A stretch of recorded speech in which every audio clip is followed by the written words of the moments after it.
Welcome back to the Rock and Roll channel. I got my friend Brian Smith from Locked On Seminoles and Locked On Portal to come on and talk about. I guess we're kind of limited on topics these days with Florida State football. But Brian, before we get to you, I just want to say thank you. Thank you for all you do. But man, I wanted to bring you on and talk about your opinion on the press conference the other day. You did a great episode about it. I highly encourage everyone to listen to your episode about it. I listened to it last night. Mike's press conferences are as status quo normally as any head coach. He's very tight-lipped. He gives the same stuff all the time. He's the definition of coach speak, and I don't mean that meanly. It's just Mike. And we can't even get injury stuff out of him. He doesn't even like to talk about the opponent that much. Where Jimbo, sometimes you would get him and he would be like, that receiver, this receiver, that receiver. You'd get some insight. Mike doesn't do that. But the other day was three scenarios that come up in my head about it. What did you – I know you talked about it on your show, but have you thought about it anymore? Have you digested it anymore since? The press conference itself? Yeah, and other stuff to come later. I wouldn't watch the whole thing. I saw a few. I can't stand to watch him anymore.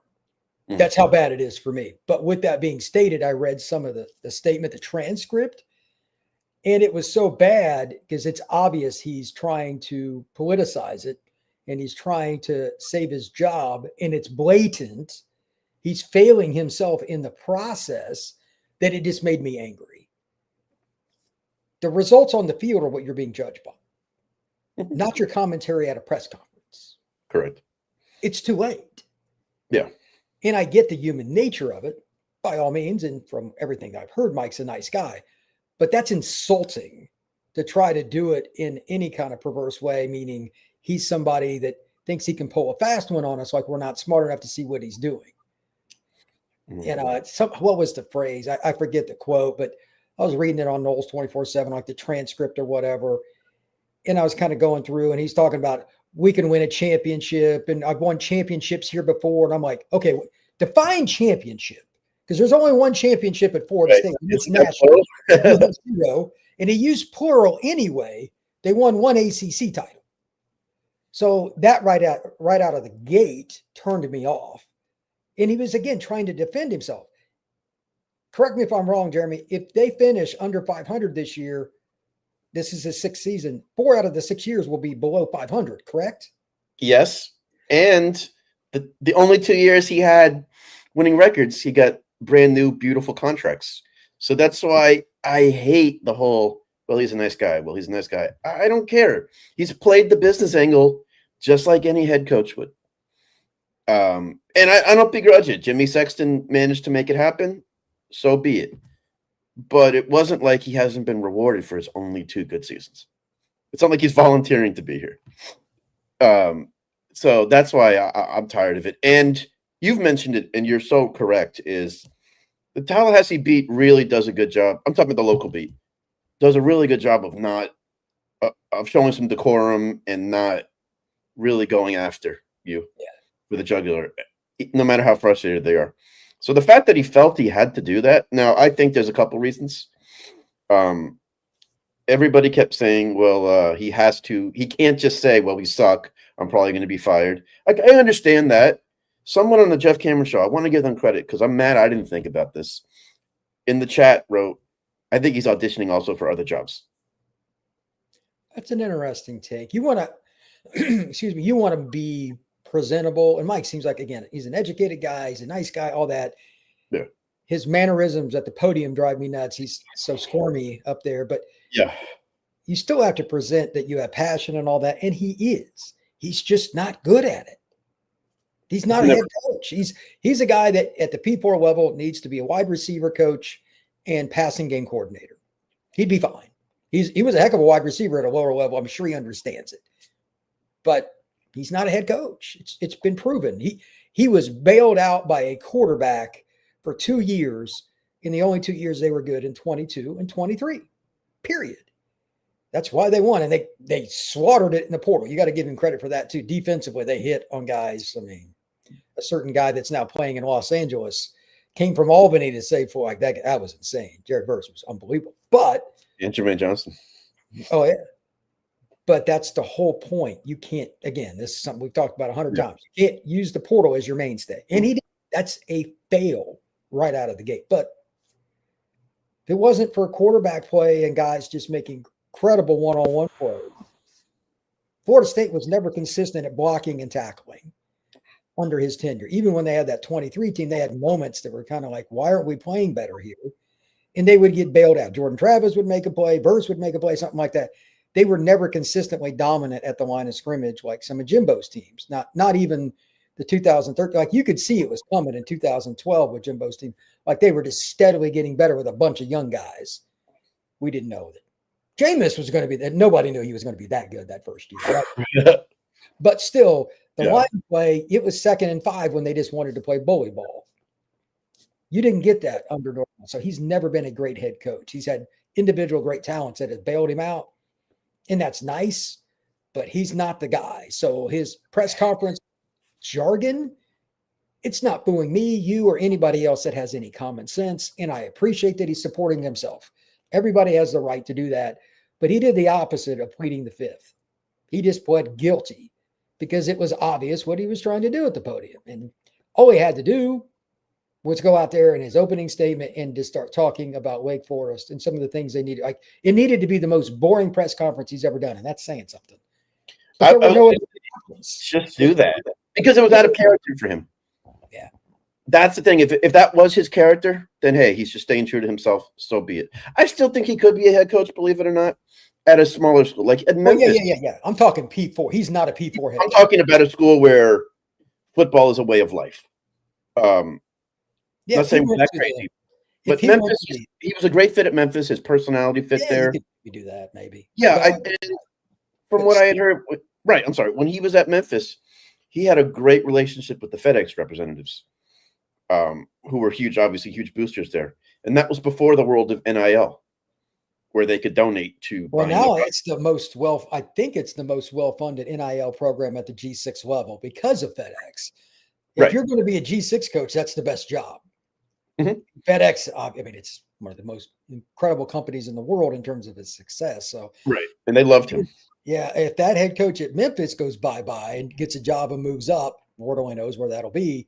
But he's a good coach. What's Silverfield or Silverfield? The O-line.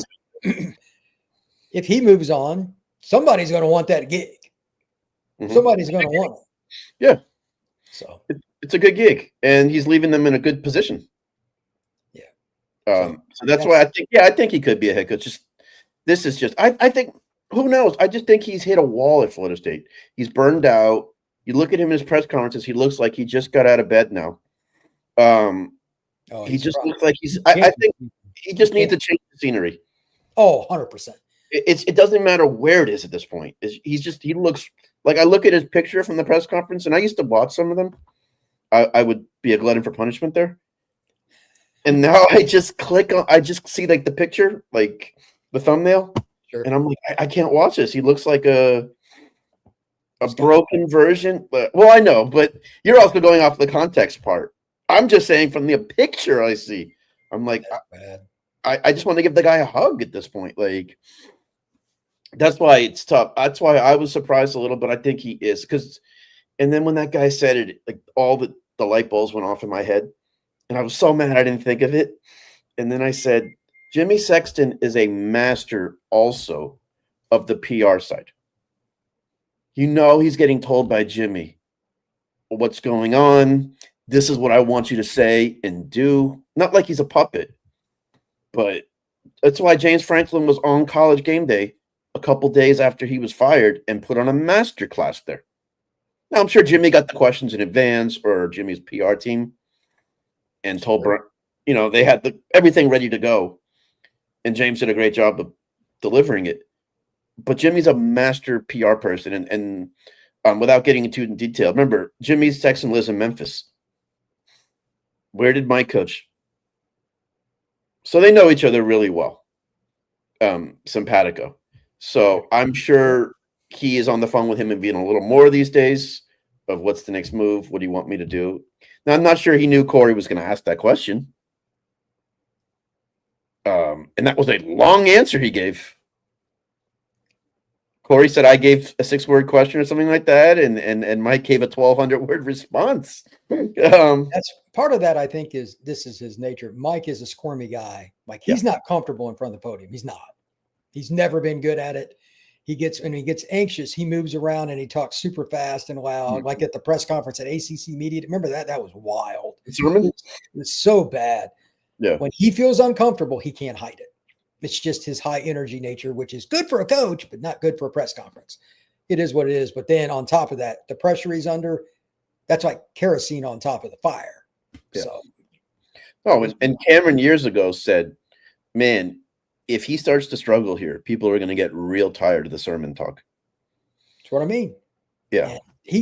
But again, just to reiterate, to your point at the very, very beginning, Jeremy, this was abnormal even for him because it wasn't just uncomfortable. It was blatant what he was trying to do. It was subtle for a sentence or two, but not for very long. We're going to win championships. Get the hell out of here. Come on. I know. And when he said, that's what I'm going to ask you. I know it's going to piss some people off. That upset me for a second. And then I said, I don't know if he's talking about admin or board of trustees who have basically said, we don't have confidence in you anymore, or fans who don't believe in him. No fan's going to get pissed off if you win a championship. I've never seen a Florida State team win a championship and they go, oh, man, if only I liked the coach. I mean, we tolerated Jimbo when he had his he was nice to fans, but Jimbo, we knew behind the scenes was a jackass. Pardon my language. We didn't care. And Florida State fans are very, we want to win. Unfortunately, it's hard to do when you're in a scenario where you have so many players that are just, they don't look like they did from game to game. Like how is he going to keep anybody remotely happy because it's just so blatant? Even the biggest novice fan who's a booster, who's a student, there could be a freshman girl that played soccer in high school, doesn't know anything about football because it's Florida State. She goes to games. She's going to know it doesn't look right. Absolutely. You know what I mean? So he's not fooling anybody. Right. What was your impression when he said, I know it's going to piss some people off? I think it was pretty broad. Yeah. Boosters in particular, fans. The one I don't know, and this is open-ended, I'm not sure what he thinks about the media because, as you know and I know, the local media is, by and large, way softer there than it is in a lot of other major institutions. Even the guys at War Chant, while they'll say things on their show when Mike's not around, they don't really press him. No. And whether the university likes it or not, they need War Chant. No, never admit that publicly, but they need them. So if War Chant came out with guns and knives, hypothetically speaking, I know what you mean. You can't boot War Chant because they would go on their show then and let it happen, and the donations would go bye-bye. So, absolutely. So they control the pot in a lot of ways. And Jimbo was the first to embrace it. And I'm not trying to make this a Jimbo Fisher show, but I remember Gene, I met Gene when I was in college, and Gene was telling me the story about how hard it was to get credentials in the beginning because you were, quote, an internet site. And then when Jimbo took over, right in front of the local media, he said, well, we know who the 12-pound gorilla is in the room. And he pointed at War Chant. And that's when things really also changed. So I'm glad you said that as well, because they do a good job. And Ira really does try to say, like, man, yeah, like, he tries to be good, but he said you have to show decorum, whether you want to or not. Yeah. Like he's a fan. They will come at you hard in the press conferences. Yeah. Like, why do you suck, basically? Yeah. Like if he had to deal with media at other schools, like go deal with the Ohio State media. Yeah. Go deal with the Notre Dame media, who's softer still, but in general, the Ohio State, but it's still different. Like Midwest, East and stuff, it's way different than down South. Way different. They would rip him apart. So I've been a part of some of that stuff directly because I'm from there. Is Ira an FSU grad? He is not, but he's a fan his whole life, correct? But he loves the program. He's grown to just love it. Yeah, I No, mean, it shows in like when I watch their pods or yeah, read into their stuff. So he would almost like it's like a Mickey Andrews where they didn't go to Florida State but bleeds Florida State. That's the best way. But he's always big on you have to show decorum because I'll never forget, man, Billy's first year of Florida when he was struggling. A media guy, I guess, really hammered him in a press conference, and somehow the mics were on after the press conference, and another member walked up to him and said, "Man, you were really hard on Billy today," and he's like, "I don't care. I'm going to be here way longer than him." You don't hear that with the Tallahassee media. well, they're used to like think about War Chant. They started when the internet started. Yeah. They knew one coach for like the first 7 years or whatever. That, and he was kind of getting. Then it was kind of like we don't know when it, but it's coming. But he still went in like another 5. He probably should have been gone before, but it's just one of those things. They didn't know any different, so they had a decorum because Bobby was probably the easiest guy anybody's ever going to break into with, and they were winning. That's true. It was carte blanche. I mean, it was literally. Gene told me that he could at that for the longest time he could just rent without an appointment, knock on the door at Bobby's office and be like, "Hey, I'm here. Any chance I can talk to Coach?" And usually it would be, "All right, man. Let's go see. Hey, can you wait 10 minutes?" Yeah, 10, that's 15 not minutes. going to happen now because he was a CEO. He wasn't involved towards the end. He wasn't really coaching. But even a CEO coach would never do that now. No. And I don't blame him. I mean, with the world we live in now, you can't do that. When you've got free time, you're dealing with NIL, you're dealing with transfer portal, and you're dealing with even underclassmen recruiting. Yeah. It's just different. I mean, that's nothing against Bobby, but he didn't have as many things on his plate. And with social media and YouTube, you can't just be that accessible. Yeah, because the universities want you to do clips and stuff and go talk to. So the extensive nature of being a head coach is even more extensive. Right. So, man, I'm glad we talked about that stuff. And like, that's why I know you always joke saying, man, if I went there, they would hate me because I don't care. Yeah, I can't be a part of that in the same way because I'm a Northerner. That's just the way it is. And if you don't like it, too bad. But it doesn't make any difference now because even the people that are the polar opposite of me, like the Knowles 24/7 guys, are chill and they are angry. Like I watched just a little of their pod yesterday, and it was good. But like, the only thing they're talking about is how does he get out of here? They have no other interest in anything else. So when it gets to that level, there's no such thing as a real press conference. To Mike's credit, he didn't get like angry and voice anything, nothing like that. But what are these guys going to ask? They can't have objective articles that anybody's going to read. No, the and only nobody thing the fans want is the same thing we're talking about right now. That's it. Right. And you and I, first thing we should be talking about is the game from this last week and the upcoming matchup with Virginia Tech. And neither one of us have any desire to break it down because it's not even worth it. That's when you know you're failing as a program. Corey Hall, that's why I don't understand disdain with Jimbo. He won a national title. Okay. I get real frustrated. And Corey Hall, I appreciate you in the chat and saying, commenting. Jimbo was given everything he wanted at Florida State. Jimbo is the type of guy who, if you didn't give it to him yesterday, was angry. We said yes to the players only facility. We said yes to everything. We even had it booked where we were bringing in the site crew to come in and survey the place. It just wasn't fast enough for Jimbo. And I heard one story. I'll say it. I don't care. So remember, what they have now in the locker room by the players only lounge, it has the video games and all that cool stuff. Jimbo would ask for that from the boosters, and they spent like 6 figures on it for him. And then he's doing tours like a week later saying, okay, when we tear this down and we build the players only facility, and someone's like, but you just asked the boosters for 6 figures for this a week ago or whatever it was. He was very good at spending other people's money. Yeah. And he wanted to live with a blank check world. And we saw it at A&M. So that's why I get tired of the whole. I'm guessing strongly that his agent was telling him that other schools would do that. Once you know there's more and you're somebody that's insatiable, like a Nick Saban, like a Kirby Smart, like a Jimbo Fisher, there's no such thing as fair. Right. And once they see somebody else have something. Yeah, he's got to have it. He's unhappy. Right. A&M has as close to unlimited money as you can get. Mm-hmm. So it's the better job because of it. It's just true. but that doesn't mean you should be crapping all over the school you're at in the process. And behind closed doors, it didn't sound like he was very nice towards the end about it. Like He wasn't. And that was also his excuse for his horrible last year.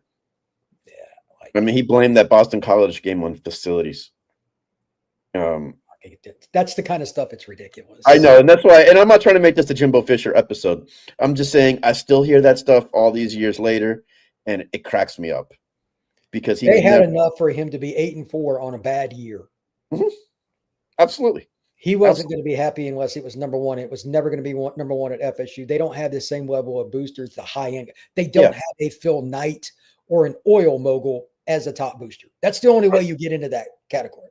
Yeah, or like when Oklahoma State had T. Boone Pickens. Exactly. Writing He's an oil mogul. Yeah. Right. No, yeah, I know. So it's like, come that's on. why I get so tired of that narrative with Jimbo still. I mean, people still tell me that. I hear that at least once a week, and it blows my mind because it was like that wasn't the case at Florida State. And they say, oh, we only have the indoor practice facility because of Jimbo. Really? Did he write the check for that? He asked for it and campaigned. I'm not saying he didn't, but he didn't write the check for that. So that's why I laugh on that stuff with Jimbo. I get really tired. And they did a great job of, they also used Kirk Herbstreit as a mouthpiece after Jimbo left to bash our facilities and make it look like poor Jimbo had no other choice. Okay, fine. But anyway, that's why. Sorry. When the Jimbo Fisher stuff comes up, my tentacles come up. But Brian, man, we talked the other day and you asked me a question, I believe, on your show. And I wish I had thought of this name. I want to ask you too, though. Has any other head coach spitball ideas come up to you? We've talked the Buster Faulkners, Glenn Schumann, obviously James Franklin, not Jimbo. Any other names come up since we last spoke? I think his name is Chadwell. He's the guy, James Madison or whatever. Like it's going to be somebody like that, in my opinion. I'm not saying it's specific. It'll be a G6 guy or a coordinator, or it'll be somebody that is a very new head coach at the P4 level. And for the Florida State fans, that is not going to be happy unless it's an elite name, then you're not going to be happy. And here's why. Florida State is in a very tough spot in terms of what's happening in terms of timing with the stadium renovations, saving to get out of the ACC with the ridiculous contract that they signed, and, of course, the lawyer fees and all that stuff in regards to the ACC settlement and all that. Timing just couldn't be worse. And, oh, by the way, Mike's contract. They don't have the money to go get – I have no idea if he would have interest now, but a Kiffin or similar. The $85 million contract guy, they can't afford. And I know Florida State fans are angry, and probably some are turning it off right now. That's reality. Prove me wrong. I will gladly be the one that goes on there and says I was wrong if that's the case. It's going to be a G6, a coordinator, or a lower guy. That's my opinion. Even if we do that, it doesn't mean you're wrong. It means we're mortgaging money we don't have.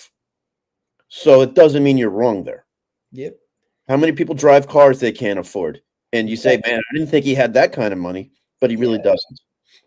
Or that's she, exactly whatever. What it is. And that's why most people end up broke. You're wrong there, Brian, because we don't know the finances. Yeah. Corey Hall, man, you've been coming up with some good stuff. He mentioned that he would take Mark Stoops back. I don't mind Mark Stoops. I just think a lot of people don't want anybody from the past, or they want just a They new don't fit. want somebody that has that kind of offense either. They're not going to accept a defensive-minded coach that's very conservative offensively. Correct. That's why he's not an option, in my opinion. No, he's not, and he's got like a $30-something million buyout. Obviously, if he were to choose to leave, it wouldn't be as much because he's a Jimmy Sexton guy. But that's why. I mean, I don't mind him. I think Stoops does need a change of scenery now. I think he's done all he can do at Kentucky. Good coach. I wouldn't hate it, but it's not going to make me go, all right. Like, he would stabilize the program, though. 100%. To get you 8 wins, 7-8 wins, and then for the next guy, maybe set it up well, like a Mark Richt. He's that type of guy. I respect your opinion. The man will. No, Jimbo. We're not questioning his. Actually, you know, I do his ability to recruit, but you know what? Actually, I will a little bit because after Jameis, Jimbo got so arrogant in his quarterback recruiting. He could have got any 5-star and made them a star, and he's like, no, I want to take Malik Henry. Yeah, he was a 4-star or whatever, with every red flag known to man. his one critical flaw is he thought he could fix kids that had character flaws or off the field flaws. Quarterback Right. is the one spot that just doesn't work very well. Mhm. Jameis is the all-time exception, obviously, because he's still in the NFL. I saw he's going to start a game or whatever here coming up again, Probably, yeah. but like Jameis was obviously a goofball and just he gets in his own way sometimes. But most kids like that just can't make it. No, I agree. And That's the then he problem. was settling for 3-stars quarterbacks when at Florida State, after the run you had just had of 3 first-rounders and a Heisman Trophy winner, you don't settle for, no offense to these guys, James Blackman and Bailey Hockman.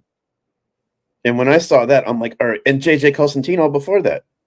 So he was starting to settle thinking, whoever I take, I'm going to make a star, when you could have just got some big-time 5-stars and you just fine-tune them like he did before. So maybe he's learned from that. I don't know, but that's why I get real tired of the quarterback talk with Jimbo, because it could have been a lot better at Florida State. Agreed. Yeah, but so I thought about one as soon as we hung up the other day, or I finished your show the other day, and I said, and I almost texted it to you because it was driving me crazy. I don't know if he's a realistic option. I don't know if he's someone they're even interested in, but you asked me a great question the other day of what coordinators, and we keep talking Faulkner and Schumann, and I think you and I are the only ones who are talking Faulkner, led by you. Got to give you the credit. Brian Hartline at Ohio State. I get the risk. He does fit the bill when it comes to recruiting in the Southeast. I wouldn't hate it, but I have no idea what he's even capable of doing as a coordinator, and here's why. He's been given the coordinator title at Ohio State, and I'm sure a lot of it is his offense, but Ryan Day is the mastermind. Yes. Nobody likes Ryan Day, from what I understand. He's not the most popular guy, but like a lot of really good coaches, he's not the easiest dude to deal with. But he's the one that is directing that. Mm-hmm. And he always will be. Any coordinator there will always be questioned. Yeah. It was So, like only way that he could make a big move without anybody questioning him, he has to leave Ohio State, make a lower, and I mean lower level job, and do it himself, where there's no doubt it's him as a play caller. He's not going to do that because he was rich. People don't remember. Hartline played for the Dolphins. Like, he's rich. He doesn't care. He's at his alma mater. He's got it easy. Either he's staying there or he's getting the exact job he wants. It's perfect for Ohio State. Unless he gets like the Penn State job or something like that. Screw you guys. And he loves recruiting. And he's very select. You got to remember, at receiver in the state of Ohio, there's always a stud in Ohio anyway. So you're like one up out of the gate, because every year it's pretty much somebody. And on top of that, he has all the Florida ties. All 3 of his receivers that are starting this year played prep ball in the state of Florida. Mm-hmm. So that's why it was like, I mean, I like to relate stuff to Florida State stuff because, I would imagine most people here are Noles. If not, welcome. It was like James Coley when he was at Florida State. He was your lead recruiter. He was just OC in title. It was Jimbo's offense. Jimbo's the play caller. He was a tremendous recruiter. Coley's never been a great play caller guy, from what I understand, or whatever. No, it wasn't. But he loves it, and he likes to be around. He's a good program guy. Hartline can recruit wide receiver. Yeah, Fran Brown. You were one of the first ones to mention him. I don't know about that. My thing is, I'm more open to coaches. Don't get me wrong, but I'm less open knowing how much we're spending to get rid of Norvell. My attitude is, if you're going to spend this much money to get rid of a staff, I want as close to something I'm comfortable with than a major risk, because we just can't afford to be in this position again in 2 or 3 years. And in the Jimmy Sexton world we live in, who really takes a discount these days? Not many people. Yeah, that's why people keep saying, "Oh, we'll get this guy for cheap. We'll get that guy for cheap." There's no cheap. Exactly. 5-year deal is still going to cost you, with one of these lesser coaches, $30 to $40 million. Yeah. So it's going to be $6 to $8 million, even if it's a coordinator. I mean, that's why I think it's still going to be a coordinator or lower, because that's pushing it. Again, the idea of Kiffin, or again, insert name, that's going to be a lot, brother. No, I mean, and Kiffin does a great job of saying, "Oh, it's not about the money with me." And I'm not saying it's not the case with him, because he learned from his dad, but that just drives the price up even more. Just saying, "Oh, it's not about the money," it drives it up even more. He also knows it's a bidding war for him. Yeah. He's got all the leverage in the world. So he'll end up at Florida, LSU, or stick at Ole Miss. We already know what the three are. So I'm not Absolutely. And he loves the SEC. Yeah. So, man, thank you so much, Brian. Anything that stood out to you lately since we last talked or anything? Or because, man, I'd love to go another 15, 20 minutes with you, but really, it's just the same story. Florida State's probably going to lose this week. I'm picking Virginia Tech to win outright. But I don't know what Vegas sees. They're favored by 2 touchdowns. Based on what? Right. Virginia Tech's not great, don't get me wrong. But you got to have motivation. And both teams are in the not motivated category. So if Florida State won 24-10, just the opposite of last week where they got the 24 and not the 10, would it shock me? No. But at the same time, I think Florida State players, at least some of them, are at the quit point. So we'll see. Yeah. And a lot of them are on the phone right now with their representatives asking, like coaches. You have coaches that are looking for the next job right now on the staff. That is correct. Because they don't know their status. And players are doing the same thing now. 100%. So it's just not a good situation. And that's another thing is I'm tired with Norvell. I'm tired in November. I just want the season to be over. 100%. And we've had that a lot. And I'm tired. I just want to enjoy football in November. I'm not even saying compete for championships at this point. Just play something where I can. At least going to a good bowl game is on the table on November 15th. And this team is watchable. You're 7-2 with a few big games left, and you see what happens. Like that would be great. Right now, that's a million miles from home. Even if you were 3-4 losses, but you're a team that plays hard, and you might see some young talent for the future. That would give you hope. Give you hope. I could get behind that, and I'm dialed in. I'm jacked up. Listen, I always say this, and then come a half hour before a game, I'm excited. I'm ready.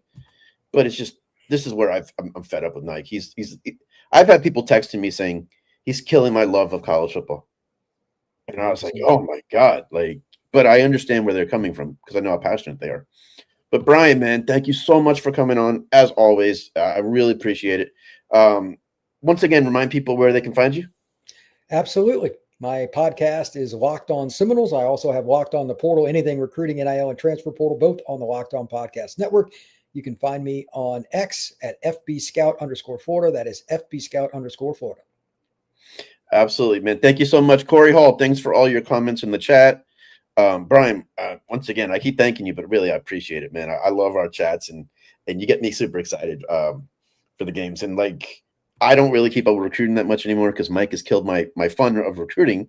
Fair. But you do a great job of that as well, and I appreciate that. And thank you so much, everyone. Brian, thank you again. And go Noles no matter what.